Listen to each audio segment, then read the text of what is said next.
Самолет упал. Azalın Qroznoda qəzaya uğrayan təyyarəsi Ramiz Mehdiyevin Azərbaycanda hazırladığı dövlət çevrilişi senarisi əsasında vurulub. İddiaya görə plan Moskvadakı hərbi dairələr vasitəsilə koordinasiya olunub.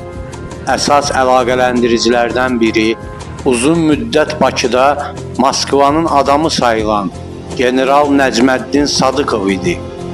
Ona GPS-i söndürmək, yanlış siqnallar ötürmək və təyyarənin naviqasiya sisteminin işini pozmaqla texniki dəstək göstərmək, Rusiya ordusunun təxribatı həyata keçirməsini təmin etmək tapşırılıb. Materialda qeyd olunur ki, məqsəd ölkədə şok, çaxnaşma və xarici təhlükə qorxusu yaratmaq və bu xaosun fonunda fövqəladə vəziyyət elan etmək olub. Sətir 6 kanalını izləməkdə qalın.